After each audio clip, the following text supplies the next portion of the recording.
एक एक बूंद पानी से समुद्र बनता है, उसी प्रकार एक एक दिन पढ़ाई करके ही बच्चा क्या बनता है सर? टॉपर बनता है। सर आपके माँ बाप ना दिन भर मेहनत करते हैं सर, रात भर मेहनत करते हैं, लेकिन आप सर कितने घंटे मेहनत करते हैं? आप खुद से पूछिए, आप खुद से पूछिए सर। 8,000 जॉब के लिए, मतलब सोचिए 8,000 वाली जो जॉब होती है पैसे के लिए, आपके माँ बाप दिन भर मेहनत करते हैं। किसी के पिताजी तो है ही नहीं, केवल माता जी जाकर सफाई करती हैं दूसरे के घर में, बाई का काम करती, केवल महीने में 3,000 तनख्वाह पाती हैं। सोच के देखिए। और आप भाई साहब मेहनत नहीं कर रहे हैं सर, मेहनत नहीं कर रहे हैं। आपको क्या लगता है सर, पढ़ाई ज्यादा कठिन है?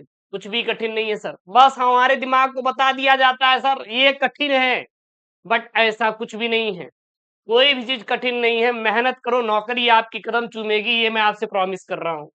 मैं इसलिए बोल रहा हूँ क्योंकि भैया अभी टाइम है, सुधर जाओ, अभी वक्त है।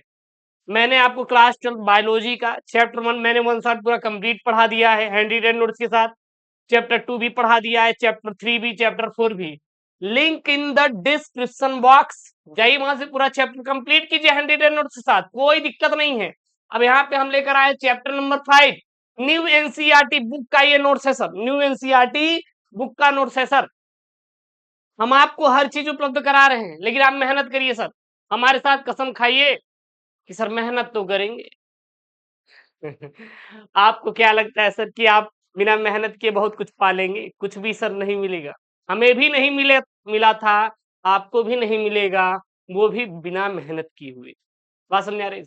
मतलब आप सोच के चलिए, आपको क्या लगता है ये डिजिटल बोर्ड मुझे कोई गिफ्ट किया है क्या?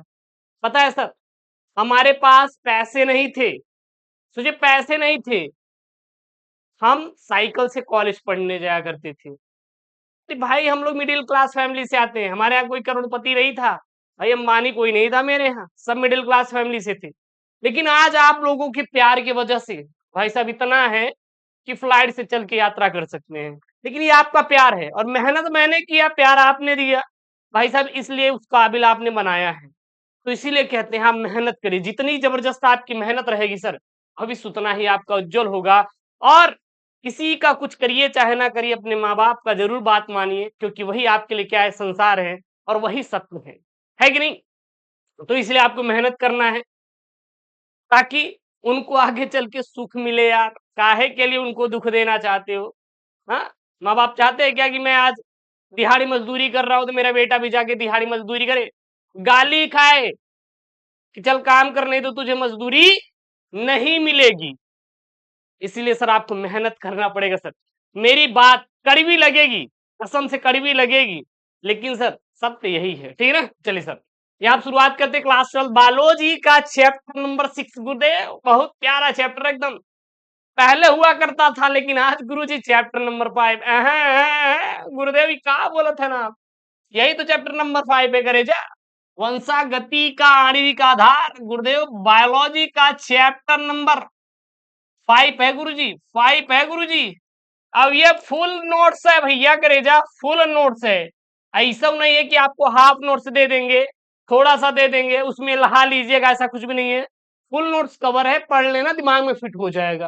अब फिर जो मैंने आपको 50 टॉपिक दिया था, खोज खोज के उसका वीडियो ला रहे हैं, टेंशन मत लेना यार, सब कुछ मिलेगा। चैनल को सब्सक्राइब कर लो यार भैया, कर लो भैया, किसका वेट कर रहे हैं? गुरु जी भी उनका मैसेज आया था, बोले थे कि अभी मत पढ़ो यार, अभी मुझसे चैटिंग करिए। अपने माँ बाप को गुरुजी धोखा दे रहे हैं, अब उनको कसम खिला दो भैया, आपसे बात नहीं होगी, पहले में 95 लाने दो, है कि नहीं? चाहे दोस्ती टूटे, चाहे टूटे गुरुजी, उनसे यार आना, हम तो करेंगे गुरुजी बोर्ड परीक्षा 2025 की तैयारी, है कि नहीं? चलिए सर देखिएगा, शुरुआत कहां से होती है वंशागति का आणविक आधार का, शुरुआत कहां से होती है, ध्यान देना।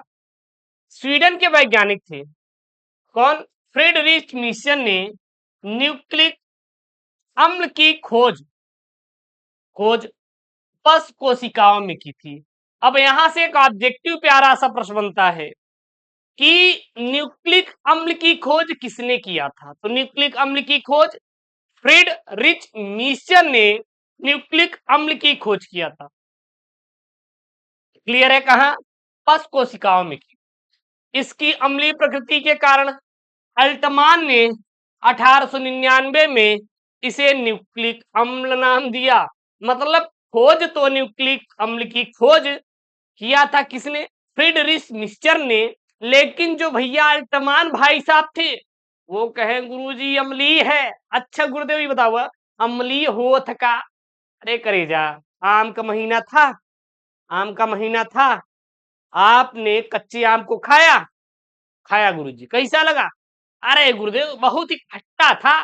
बोले तो बोले तो अम्लीय था। खट्टापन मतलब अम्लीय था, है कि नहीं? समझा रहा है? तो वही क्या हो गई गुरुजी? अम्लीय प्रकृति। यह दो प्रकार का होता है। अच्छा, ये जो हमारा न्यूक्लिक अम्ल होता है सर कितने प्रकार का होता है? दो प्रकार का होता है। कौन कौन सा?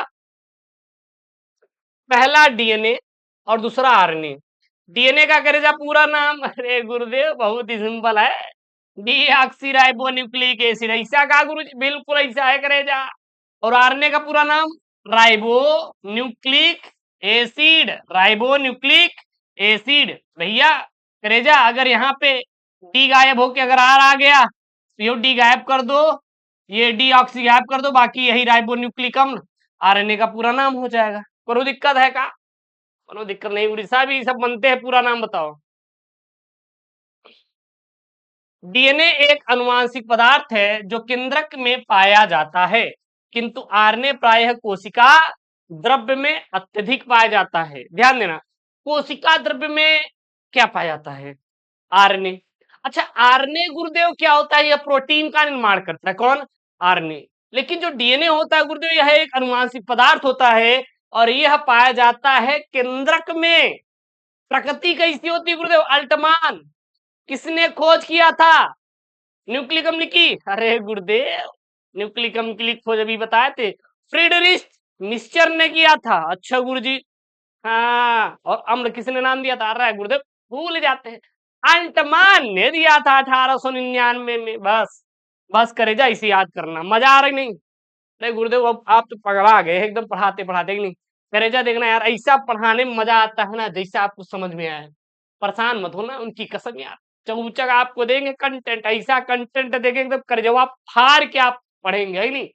अरे गुरुजी मजा आ जाता है। देखिए यार, थोड़ा सा अभी हमारे ऊपर अभी प्रेशर रहता है खुद की पढ़ाई को लेके, क्या किया जाए यार, खुद भी पढ़ाई करना पड़ता है कि नहीं? अब दिखाएंगे तो ही नहीं पड़ोसी को, भैया ये 24 घंटे 12 घंटे 10 घंटे में जो निकल जाए पढ़ लो यार। गवर्नमेंट जॉब किसको नहीं चाहिए, है कि नहीं? मुझे भी गवर्नमेंट जॉब से प्यार है और उनको भी गवर्नमेंट जॉब से प्यार था। प्यार था किसको नहीं? पड़ोसी को भैया। डीएनए अनुवांशिक पदार्थ है। अब ये इसका मतलब क्या है? अरे गुरुदेव ये पूछना चाहता है क्या क्या डीएनए ही अनुवांशिक पदार्थ है? हम कह रहे नहीं है। तो गुरुदेव क्या होगा? अच्छा नहीं है तो क्या होगा, अगर है तो क्या होगा? इसका जवाब इसी में मिलेगा। चला कर जा देखा। सटन तथा बाबेरी ने सन 1902 में प्रस्तावित किया कि अनुवांशिक सूचनाएं एक पीढ़ी से अगली पीढ़ी में, अगली गुरुदेव क्या है? दूसरी पीढ़ी में, अच्छा, गुणसूत्रों के माध्यम से स्थानांतरित होती है। मतलब कुल मिला के इसको सिद्ध किया किसने? सटर और बाबेरी ने, कि डीएनए ही अनुवांशिक पदार्थ होता है, क्योंकि एक पीढ़ी से दूसरे पीढ़ी में जो लक्षण होते हैं वो डीएनए के माध्यम से ही जाते हैं। दैट्स इट, यानी कह सकते हैं डीएनए ही अनुवांशिक पदार्थ है। करेजा कैसे देखना, कैसे हमारा बलवा जो है ना सर झड़ रहा है। हमारा बाल क्या है गुरुदेव? झड़ रहा है। क्यों गुरुदेव? कि मेरे पिताजी के बाल भी झड़े हुए हैं, मतलब उनके लक्षण हमने में आवत है गुरुजी। अभी आप एक देखिए मेरे बातों का बुरा मत मानना, मैं एक आपको स्टोरी बता रहा हूँ, बड़ी मजा आएगी, अनुवांशिक पर ही है, ध्यान देना, ठीक है ना? और माफी चाहते हैं, ठीक है ना? बस समझ लेना कि यह काल्पनिक घटना है। मेरे पिताजी के पिताजी के भाई की जो पत्नी थी, बोले तो दादी मेरी लगती है, ठीक है ना? वो एक गई संत के पास। ठीक ठीक है भैया, संत के पास गई। अब संत देखे कहीं कि प्रभु हमारा हाथ देखो, संत जी ने देखा, कहा कि ले आओ दहन। भाई तुम तो नागिन थे अगले जन्म में। भैया कैसे? क्योंकि संत ने देखा भैया उनकी आंख में, कहा कि भैया ये तो इनकी आंख कंजी कंजी है, मतलब भूरी टाइप। और उनको क्या बना दिए भैया? सर बना बना दिए। खुद तो मदारी और सर बना दिए। मतलब सोचो यार भाई, मतलब कि कुछ भी देख के बना दिए। अब फिर कहें कि आप 6 महीने में मर जाएगी भैया। अभी मतलब कि उनके कहने के बावजूद 5 साल बाद भी जिंदा थी। मतलब सोचो यार कितने बड़े यहाँ पे लोग बैठे हुए हैं। हम किसी धर्म या आस्था को ठेस नहीं पहुंचाना चाहते, लेकिन ऐसे हैं भाई साहब लोग। हाँ, कि बता दिए कि तुम अब मर जाओगे 6 महीने बाद, क्योंकि तुम अगले जन्म में, समझ में आ रहा है ना, नागिन थे। भैया हो गया, अभी रोना धोना शुरू, अब तो हम मर जाएंगे, बाबा जी ने बोल दिया। लेकिन ऐसा हुआ नहीं, बाबा जी खुद टपक गए थे किसी कारणवश आई थिंक, बट उनको कुछ भी नहीं हुआ उसके बाद।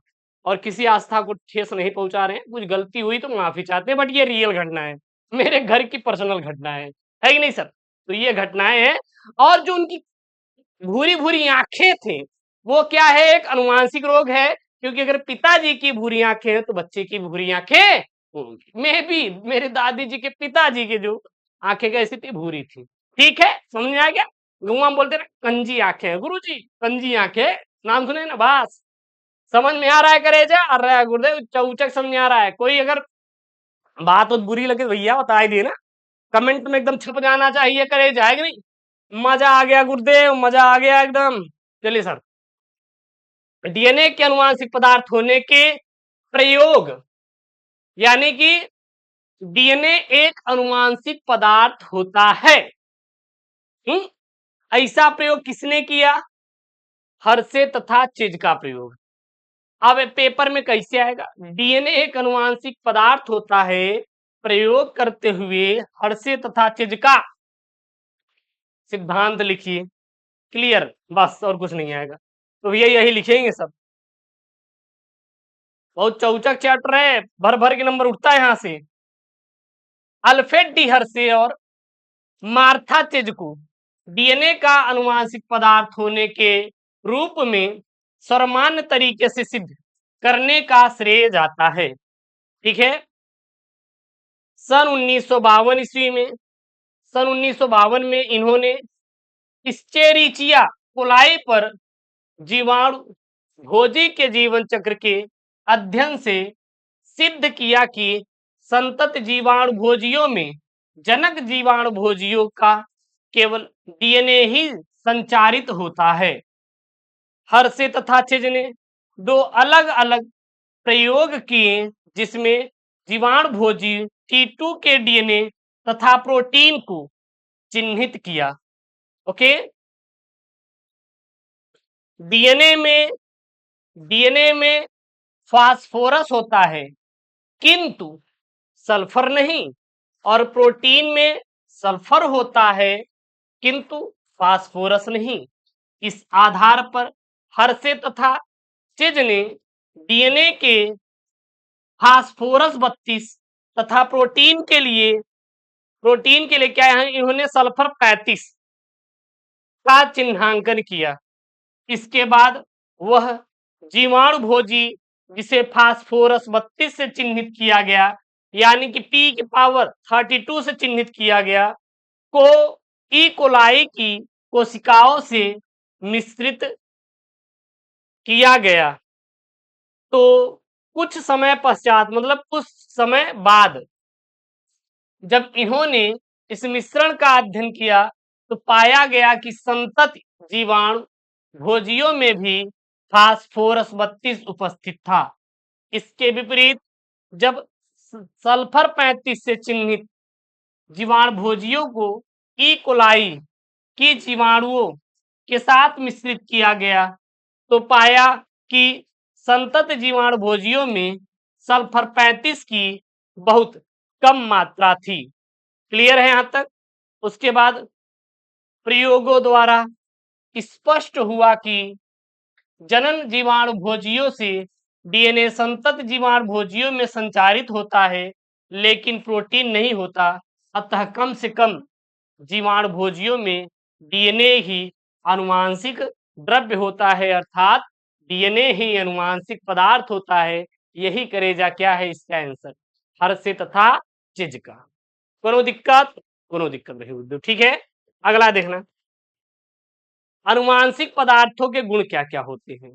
अनुवांशिक पदार्थों के गुण क्या क्या होते हैं, यह अपनी प्रकृति को बनाने में सक्षम होता है, सबसे पहला। दूसरा, यह रचना रासायनिक संगठन के आधार पर स्थिर होता है। तीसरा, इसमें उत्परिवर्तन की संभावना होती है जो विकास के लिए क्या है आवश्यक होता है, यानी कि इसमें म्यूटेशन का संभावना होता है जो विकास के लिए क्या करता है, उत्प्रेरित करता है। इसे मेंडल के लक्षण के अनुरूप भी होना चाहिए। क्लियर है सर, बिल्कुल क्लियर है। अगला गुरुदेव क्या है, आरएनए। अच्छा गुरुदेव, अब आरएनए के बारे में पढ़ेंगे।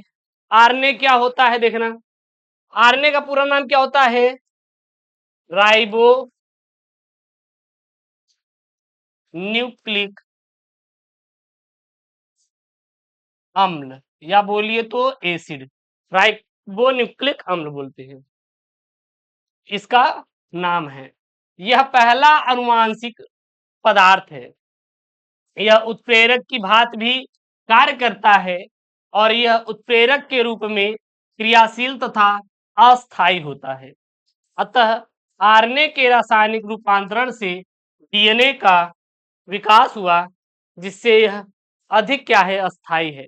यानी कि सबसे पहला गुरुदेव जो हमारा अनुवांशिक पदार्थ था वो क्या था सर, वो हमारा था क्या, आरएनए। यानी कि आरएनए जो है पहला अनुवांशिक पदार्थ था और आरएनए से ही किसका, डीएनए का खोज किया गया गुरुजी। यानी कि सर आप कह सकते हैं कि जो डीएनए प्राप्त होता है यह आरएनए से ही प्राप्त होता है, ठीक है। अब अनुवांशिक आरएनए, ठीक है ना, देखना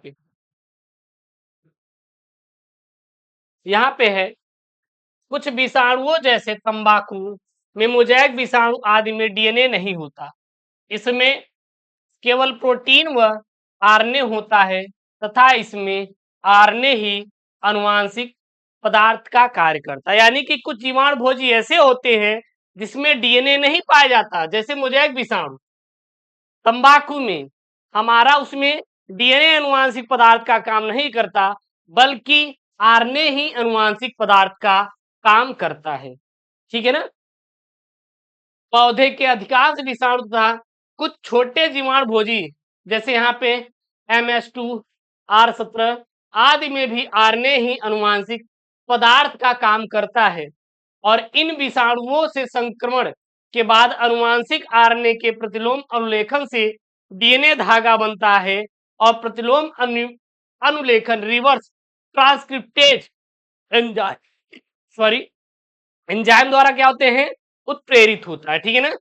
अगला है डीएनए की संरचना। ये एक करेजा मोस्ट इंपॉर्टेंट चीज है और इसको आप याद कर लीजिए, बहुत इंपॉर्टेंट टॉपिक है, ठीक है ना।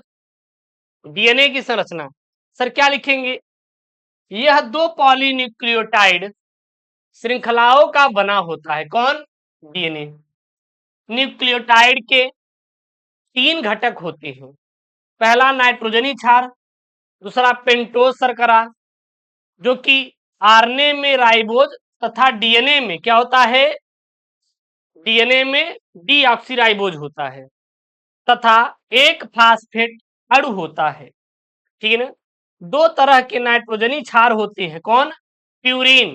प्यूरिन में कौन कौन है, एडिनिन और ग्वानिन। देखिएगा इसमें 2 नाइट्रोजनी क्षारक होते हैं सर, कौन कौन से होते हैं, ध्यान देना, कौन कौन से होते हैं, प्यूरिन में कौन कौन से होते हैं, एडिनिन व ग्वानिन, और दूसरा क्या होता है, पिरिमिडीन।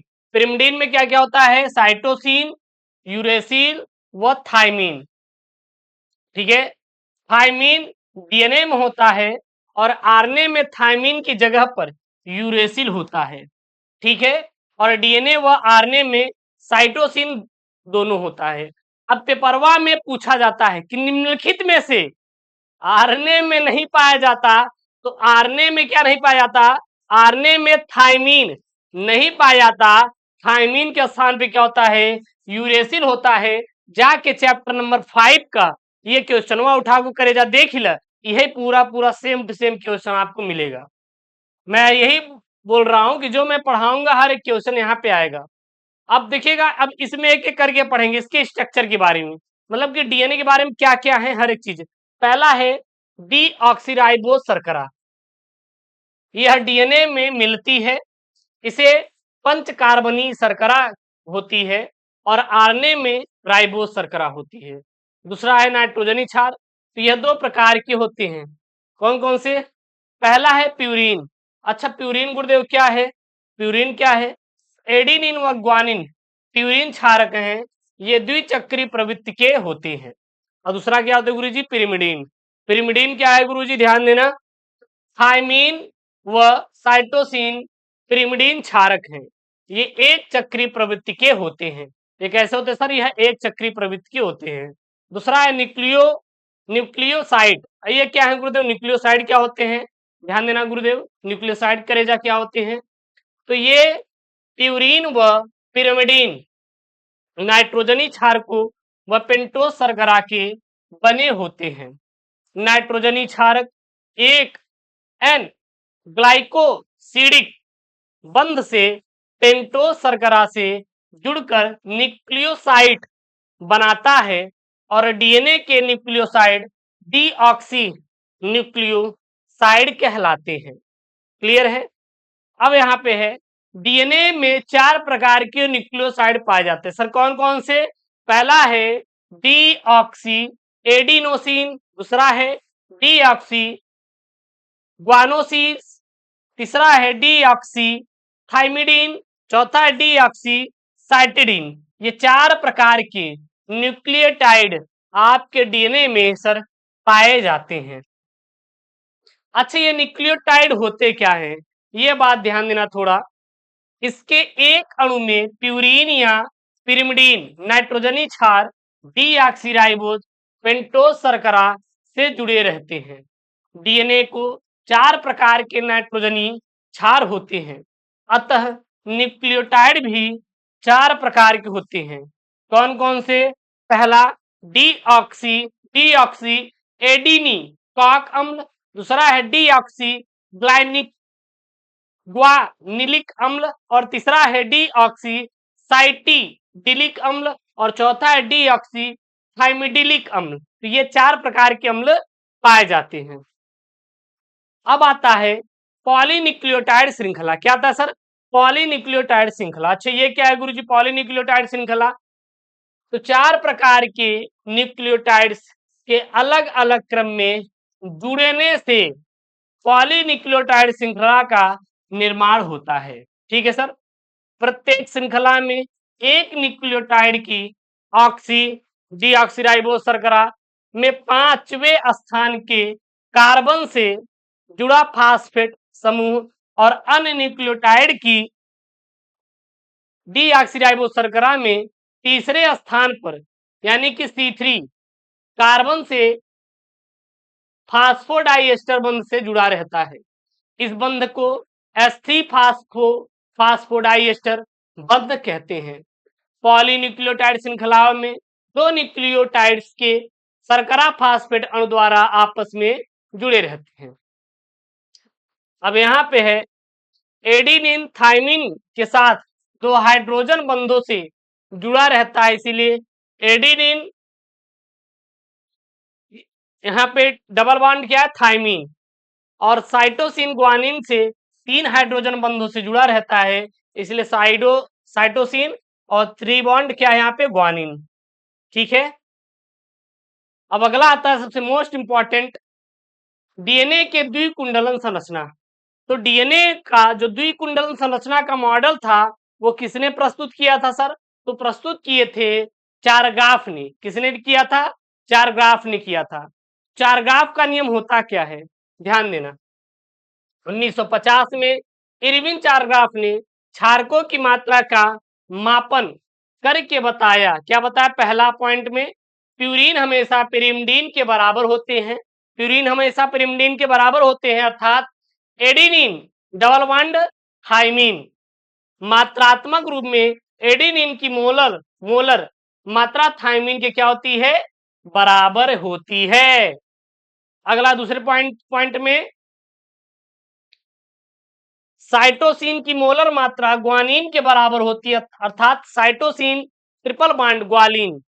और तीसरा है एडेनिन प्लस ग्वानिन बराबर थायमिन प्लस ग्वानिन। यह अनुपात एक ही जाति के जीवों में समान लेकिन भिन्न भिन्न जाति के जीवों में अलग अलग होती है। उसके बाद है यहाँ पे डीएनए के द्विकुंडल संरचना के प्रमाण। अच्छा, डीएनए के द्विकुंडल संरचना के प्रमाण किसने दिया था? अच्छा गुरुजी, ई क्या है? ई क्या है? तो जो डीएनए का द्विकुंडलन संरचना का प्रमाण था वो दिया था वाटसन एवं क्रिक का मॉडल। किसने दिया था? वाटसन एवं क्रिक का मॉडल। और यह एक मोस्ट इंपॉर्टेंट वाला मॉडल है जो कि आपके चैप्टर नंबर 5 से हर साल पेपर में छपने वाला क्वेश्चन सर पूछा जाता है। ठीक है ना? चलिए ध्यान से देखिएगा। सन 1953 ईस्वी में जेम्स डी वाटसन तथा फ्रांसिस एच क्रिक ने डीएनए की संरचना का एक त्रिविम मॉडल प्रस्तुत किया। इसके लिए 1962 में वाटसन, क्रिक तथा विल्किंस को नोबेल पुरस्कार से सम्मानित किया गया। वाटसन व क्रिक की पुस्तक द डबल हेलिक्स में उनके कार्य की जानकारी दी गई है। ठीक है। वाटसन तथा क्रिक के अनुसार वाटसन तथा क्रिक के अनुसार डीएनए एक द्विकुंडली संरचना है जिसमें हाइड्रोजन बंध से दो पॉलीन्यूक्लियोटाइड श्रृंखलाएं आपस में क्या होती सर? जुड़ी रहती हैं। एक पॉलीन्यूक्लियोटाइड श्रृंखला में शर्करा के कार्बन की दिशा यानी कि S और 3' तथा दूसरे में 3' to 5' दिशा में होता है। शर्करा के पहले कार्बन से नाइट्रोजनी क्षारक जुड़ा होता है। आगे क्या है यहाँ पे?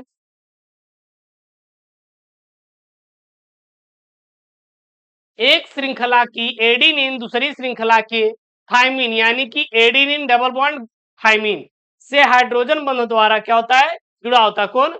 जो एडेनिन दो हाइड्रोजन बंधों से थायमिन से क्या होता है? जुड़ा रहता है। एक श्रृंखला का ग्वानिन दूसरी श्रृंखला के साइटोसिन यानी कि ग्वानिन तीन हाइड्रोजन बंधों के साइटोसिन से जुड़ा होता है। डीएनए की एक हेलिक्स में प्यूरिन की मात्रा दूसरे हेलिक्स में पिरिमिडीन की मात्रा के क्या होता है? सदैव बराबर होता है। इस प्रकार एक हेलिक्स में एडेनिन दूसरे में इसके सामने थायमिन होगा।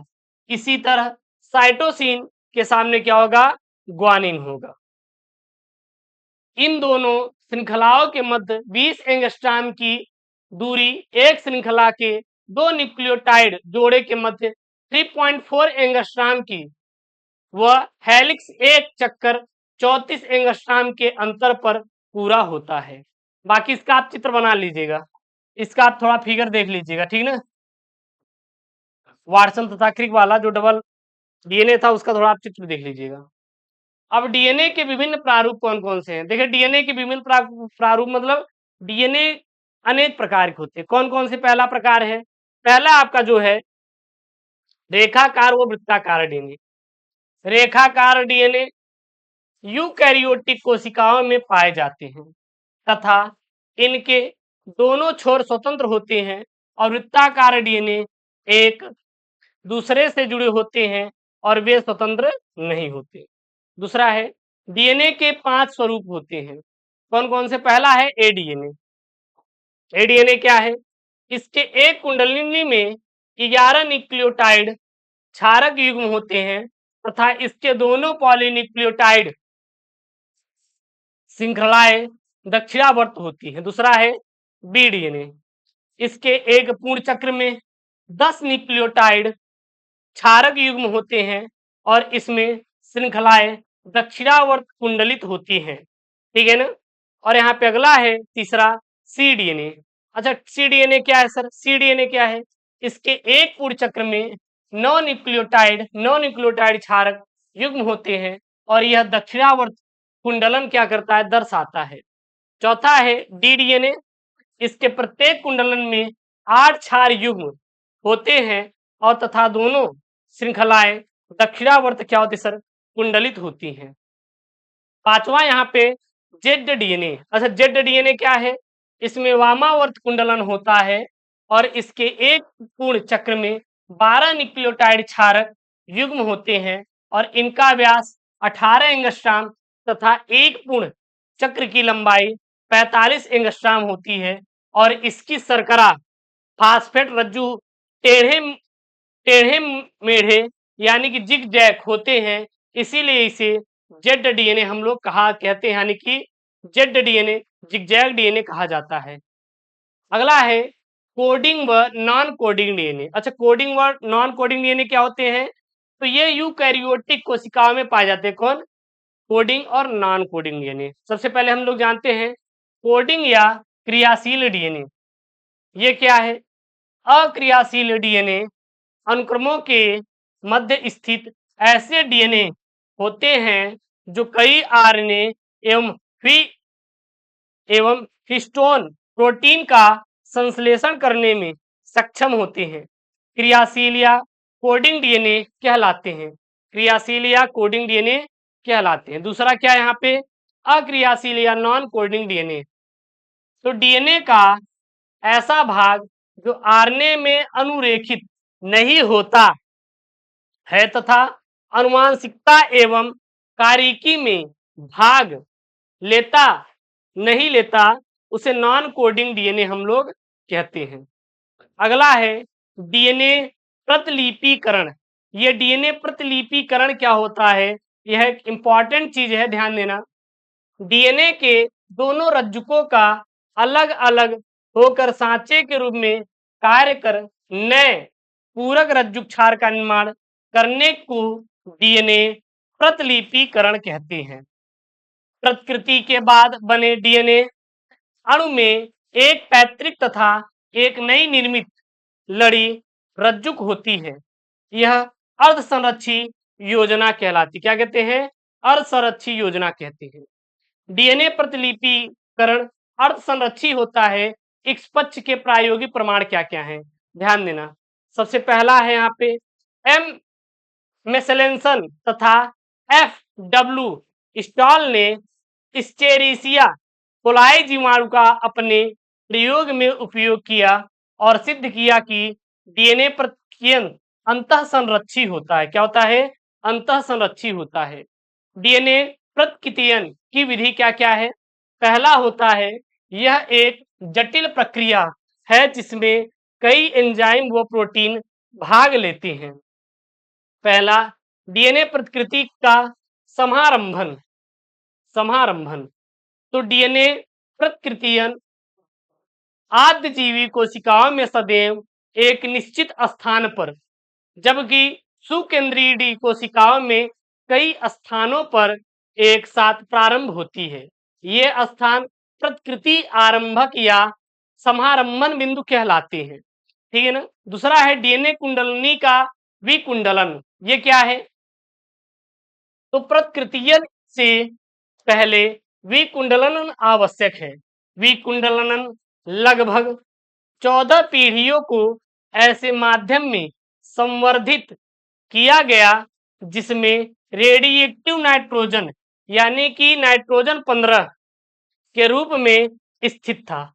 अतः डीएनए के दोनों रज्जुकों में रेडिएक्टिव नाइट्रोजन प्रवेश कर गया तो मेसेल्सन और स्टॉहल ने इन कोशिकाओं में ऐसे माध्यम में संवर्धित किया जिसमें साधारण नाइट्रोजन यानी कि नाइट्रोजन 14 स्थित था। पहले पीढ़ी की प्रकृति के बाद डीएनए को पृथक किया तथा उसका घनत्व देखने से ज्ञात हुआ कि इसका घनत्व रेडिएक्टिव नाइट्रोजन युक्त माध्यम में संवर्धित कोशिकाओं के डीएनए व सामान्य नाइट्रोजन युक्त डीएनए घनत्वों के मध्य का था। 40 मिनट बाद पृथक्कृत डीएनए में आधा डीएनए संकर तथा आधा हल्का प्रकार का था। इस प्रयोग से सिद्ध हुआ कि डीएनए प्रतिकृतियन अर्धसंरक्षित प्रवृत्ति का होता है। डीएनए के दोनों श्रृंखलाओं के अलग होने से एक वाई आकार की रचना बनती है, जिसे प्रतिकृति दुशाख कहते हैं। तीसरा है यहाँ पे प्रारंभक रज्जुक का निर्माण। अच्छा, ये क्या है? तो प्रतिकृति दुशाख में स्थित प्रत्येक रज्जुक एक पैतृक रज्जुक की भांति कार्य करता है और 5 to 3 दिशा में एक छोटी आरएनए श्रृंखला बनती है जो प्रारंभक रज्जुक कहलाती है।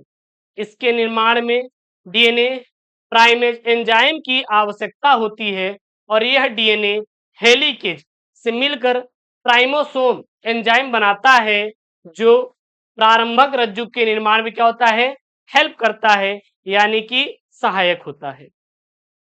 चौथा यहाँ पे नए रज्जुक का दीर्घीकरण। तो प्रारंभक रज्जुक बनने के बाद डीएनए पॉलीमरेज हल्ड नामक एंजाइम कोशिकाओं के अंदर उपस्थित डीऑक्सीराइबोन्यूक्लियोटाइड्स को श्रृंखला में जोड़कर श्रृंखला का दीर्घीकरण प्रारंभ करता है और इसमें डीएनए के 3 to 5 रज्जुक पर नई श्रृंखला का निर्माण 5 to 3 में सामान्य रूप से सतत श्रृंखला के रूप में होता है। इसमें डीएनए संश्लेषण हो जाने के बाद प्रारंभक रज्जुक एंजाइम के द्वारा अलग कर दिए जाते हैं, अतः डीएनए द्विगुणन अर्धसंरक्षी होता है। अगला यहाँ पे डीएनए प्रतिकृतियन की परिशुद्धता। तो इसके लिए डीएनए प्रतिकृतियन के समय निरंतर प्रूफ रीडिंग होती है, जिसे डीएनए यथार्थता बनी रहती है।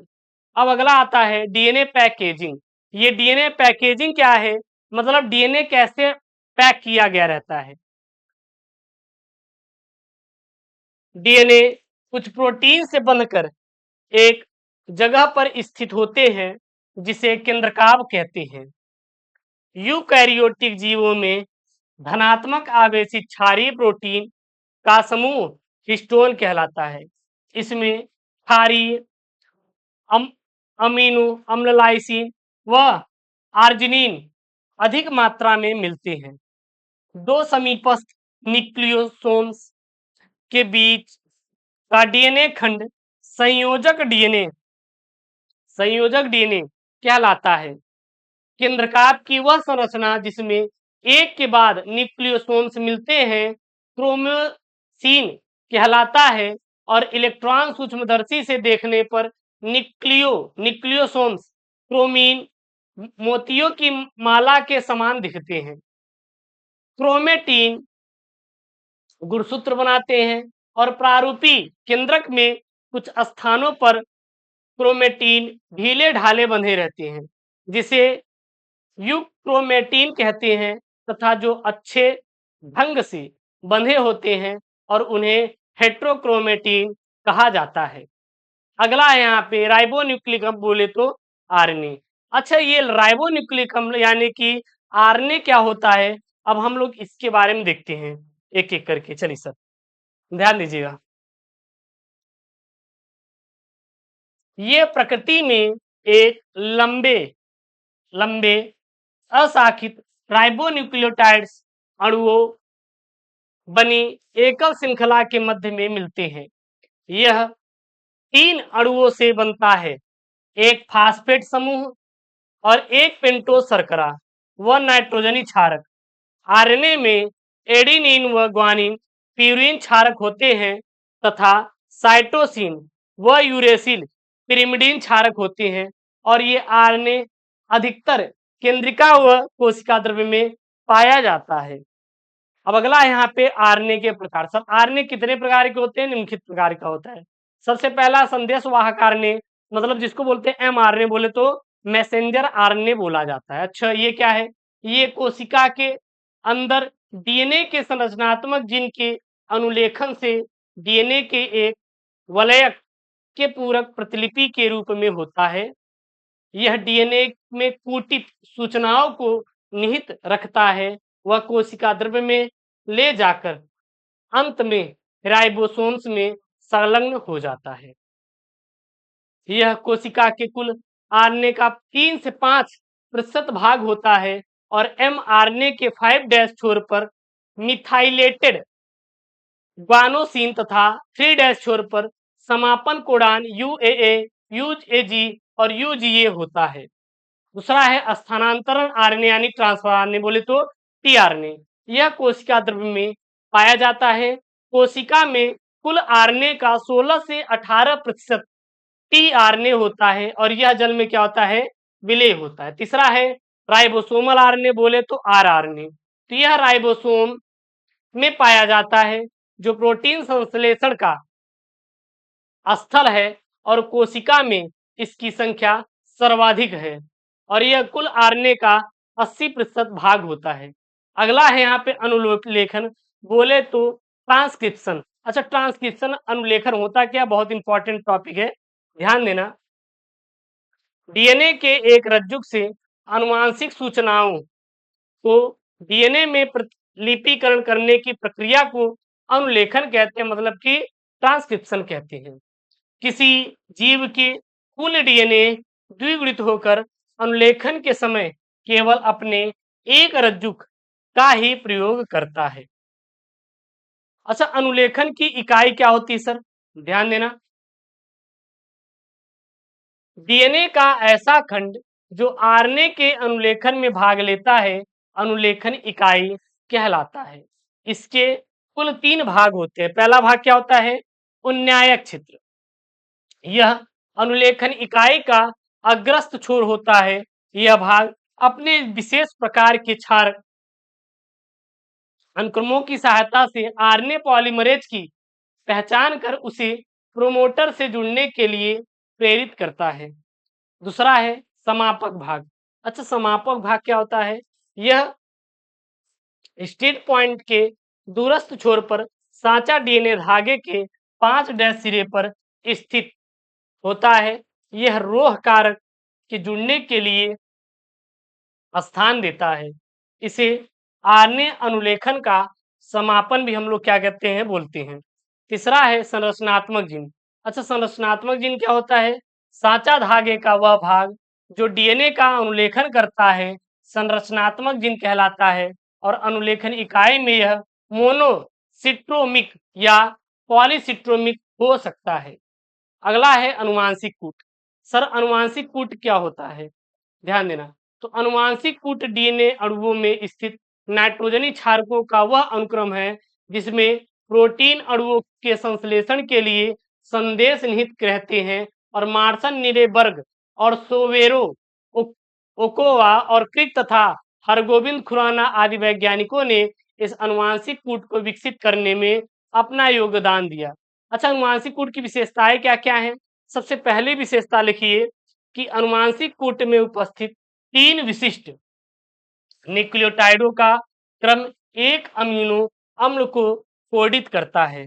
दूसरा, एक त्रिकूट सभी जीवों में एक ही प्रकार के अमीनो अम्ल को कोडित करता है।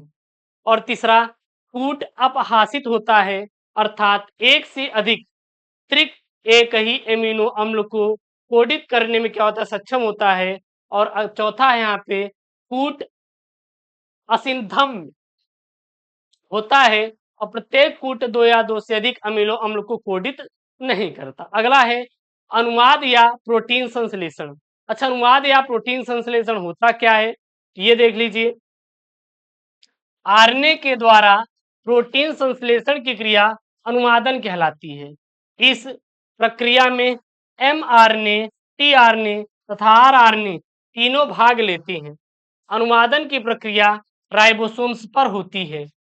यह प्रक्रिया निम्न पदों में पूरी होती है। सबसे पहला, अमीनो अम्ल का सक्रिय होना।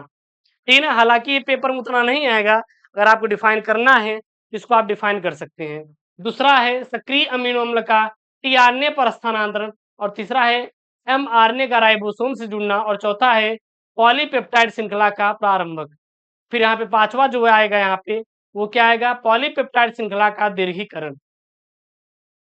फिर छठा, पॉलीपेप्टाइड श्रृंखला का समापन। बस इतना है, ठीक है ना। तो उसको आप अपने से कर सकते हैं, कोई दिक्कत नहीं है। अगला हम यहाँ पे हेडिंग आपको बताने जा रहे हैं जीन के बारे में। क्या है यहाँ पे जीन?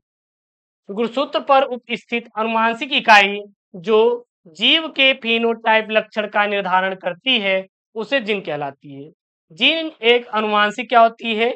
इकाई होती है। जीन संकल्पना क्या है? तो देखिएगा, जिन संकल्पना का प्रतिपादन सर्वप्रथम सटन तथा बाबेरी ने किया था, इसकी निम्नलिखित विशेषताएं। सबसे पहला, प्रत्येक जीन गुणसूत्र पर स्थित होता है।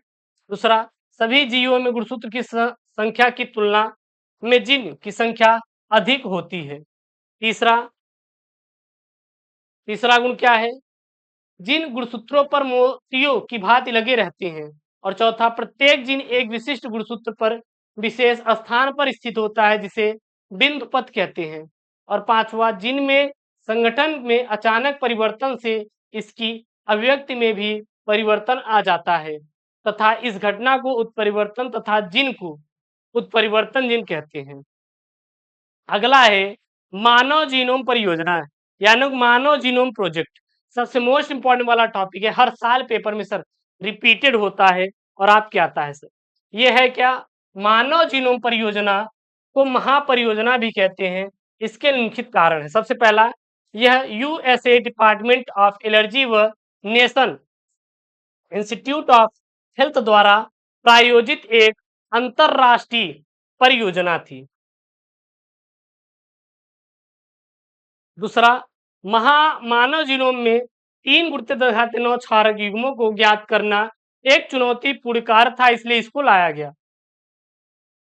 तीसरा, यह सन 1900 में ईस्वी तथा 1900 में शुरू हुआ तथा 2003 में पूरी कर ली गई और इस पर $9 बिलियन डॉलर पैसा व्यय किया गया, जिससे इसे महापरियोजना कहा जाता है।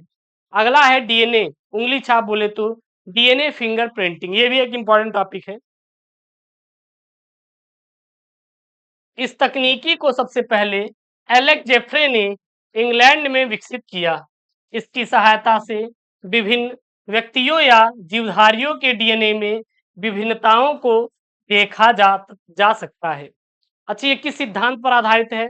इस तकनीकी का आधार अनुवांशिक बहुरूपता है, जो व्यक्तियों में वीएनटीआर के रूप में प्रदर्शित होती है, और उसका विश्लेषण करना है। जीवधारियों की प्रजाति के सभी सदस्यों के डीएनए प्रारूप भिन्न भिन्न होते हैं और यही कारण है कि समरूपी जुड़वा को छोड़कर किसी भी अन्य व्यक्ति का फिंगरप्रिंट एक दूसरे से मेल नहीं करता। मतलब अगर 2 जुड़वा बच्चे हैं तो दोनों का फिंगरप्रिंट मैच करेगा, अगर अलग अलग है, जुड़वा नहीं है, तो फिंगरप्रिंट मैच नहीं करेगा। अगर 2 जुड़वा में से किसी ने एक ने मर्डर कर दिया, दूसरा पकड़ा गया, अगर दोनों चले गए तो वो पता नहीं लगा पाएंगे कि किसने मर्डर किया, क्योंकि फिंगरप्रिंट दोनों का सेम है। इसी कारण वो बच भी जाते हैं। प्रत्येक जीवधारियों की सभी कोशिकाओं में एक जैसा डीएनए पाया जाता है। इसी डीएनए को ही के कारण ही प्रत्येक व्यक्ति एक दूसरे से भिन्न होता है। डीएनए फिंगरप्रिंट का उपयोग एक व्यक्ति का दूसरे व्यक्ति से विभिन्नता प्रदर्शित करने हेतु किया जाता है। विभिन्नता दर्शाने वाले सैटेलाइट डीएनए को प्रोब की तरह प्रयोग करते हैं। डीएनए फिंगरप्रिंट विभिन्न ऊतकों जैसे खून, बाल, पूरक, अस्थिलार, शुक्राणु आदि से प्राप्त किए जाते हैं। अच्छा गुरुजी, इसका उपयोग कहाँ पे करते हैं? तो इसका उपयोग हम लोग डीएनए फिंगरप्रिंटिंग का उपयोग आपराधिक मामलों जैसे खूनी, बलात्कारी की पहचान करने में, पीड़ित के झगड़ों में, पारिवारिक संबंधों को ज्ञात करने में हम लोग करते हैं। तो ये रहा भैया आपका चैप्टर, जो कि मैंने पूरा पूरा आपका कवर करवा दिया है। अब बाद में ये मत बोलना गुरुदेव आपने पढ़ाया नहीं, मैंने यहाँ पे आपका पूरा चैप्टर 1 साग गति का आणविक आधार मैंने पढ़ा दिया। इसका पीडीएफ आपको टेलीग्राम चैनल एसकेएम स्टडी पर मिल जाएगा, link in the description box. अगर आपको पीडीएफ लेना है तो व्हाट्सएप नंबर जो यहाँ पे चल रहा है 95 08 या फिर www.skmstudy.in पर जाकर खरीद सकते हैं। मिलते हैं नेक्स्ट वीडियो में। ओके दोस्तों, थैंक यू, जय हिंद, टेक केयर, बाय बाय।